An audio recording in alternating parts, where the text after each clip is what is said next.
भारत का नाम लेकर इजराइल ने कहा कुछ ऐसा, अमेरिका की भयंकर सुलग जाएगी। नए भारत की ताकत को इजराइल ने पूरी दुनिया को बताया। ईरान के सुप्रीम लीडर फिर इजराइल और अमेरिका पर उठाए सवाल। ख़ामेनेई ने कर ली इजराइल को दुनिया से अलग करने की तैयारी। इजराइल को भारत से सीखने की जरूरत। यरूशलम पोस्ट में छपे एक लेख ने मचाया हंगामा। ख़ामेनेई ने चला इजराइल के खिलाफ सबसे बड़ा हथियार। दुनिया की सबसे बड़ी ताकत ने भारत के खिलाफ मोर्चा खोला, टैरिफ लगाया, देश के प्रधानमंत्री पर लगातार बयानबाजी की और भारत के दुश्मन का खुलकर साथ दिया।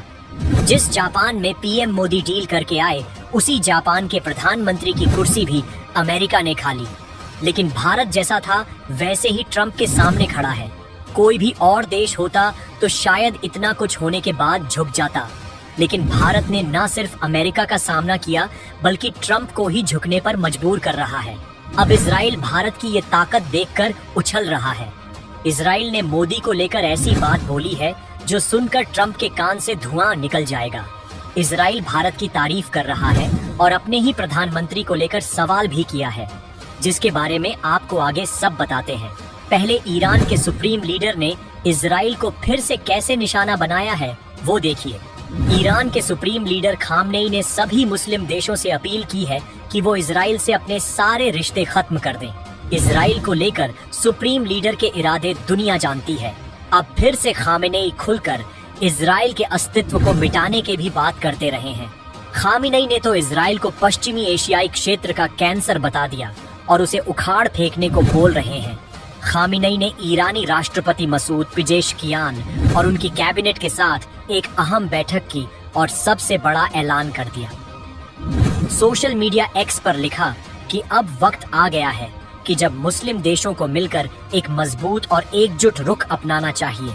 उन्होंने यह भी कहा कि सिर्फ नारे लगाने से कुछ नहीं होगा, अब व्यवहारिक कदम उठाने होंगे, जैसे कि इजराइल से सभी तरह के व्यापार और राजनीतिक संबंध खत्म कर लेने होंगे। उन्होंने जोर देकर कहा कि फिलिस्तीनी जनता बहुत ही बुरी स्थिति में है और उन्हें दुनिया भर से मदद की जरूरत है। वह मानते हैं कि अगर मुस्लिम देश चुप रहते हैं या फिर कुछ नहीं करते तो सिर्फ इसे चुप्पी नहीं बल्कि साझेदारी यानी कि अपराधों का भागीदारी भी मान लिया जाएगा। ख़ामेनेई ने इजराइल को दुनिया का सबसे अलग थलग और सबसे नफरत किया जाने वाला शासक बताया। उनका कहना है कि इजराइल को अमेरिका का समर्थन जरूर मिल रहा है, लेकिन इसका मतलब यह नहीं है कि उसे रोका नहीं जा सकता। यानी ख़ामेनेई इस्लामिक एकता के दम पर इजराइल से भिड़ने को तैयार है। उधर इजराइल और हमास को लेकर ट्रंप ने भी आखिरी चेतावनी दी है। ट्रंप ने सोशल मीडिया पर लिखा कि इजराइल ने मेरी शर्तें मान ली हैं, अब समय आ गया है कि हमास भी मान ले। मैंने हमास को चेतावनी दी है कि अगर उसने शर्तें नहीं मानी तो इसके गंभीर नतीजे होंगे और यह मेरी आखिरी चेतावनी है। अब कोई और चेतावनी नहीं दी जाएगी। बताया जा रहा है कि हमास अब बातचीत के लिए राजी हो गया है, लेकिन ख़ामेनेई ने बीच में एंट्री मार के फिर से माहौल बना दिया है। ट्रंप हर देश को दबाने में कामयाब होते हैं, लेकिन भारत से पंगा लेकर खुद ही रो रहे हैं। अमेरिका ने भारतीय सामानों पर 50% का भारी टैरिफ लगा दिया। ये एशिया में किसी भी देश पर सबसे बड़ा टैरिफ है। पूरी दुनिया में यह टैरिफ सिर्फ ब्राजील और भारत पर टॉप लेवल पर है।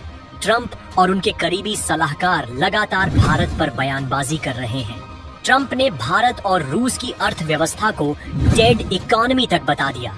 पीटर नवारो ने तो यहाँ तक कह दिया कि यूक्रेन युद्ध मोदी का युद्ध है। अमेरिकी वाणिज्य मंत्री ने दावा किया कि भारत एक दिन माफी मांगेगा, लेकिन भारत ने हकीकत से अमेरिका को रूबरू करवा दिया और कह दिया कि हम रूस से तेल खरीदना बंद नहीं करेंगे। जर्मन मीडिया के मुताबिक ट्रंप ने मोदी को 4 बार कॉल किया, लेकिन पीएम मोदी ने फोन ही रिसीव नहीं किया।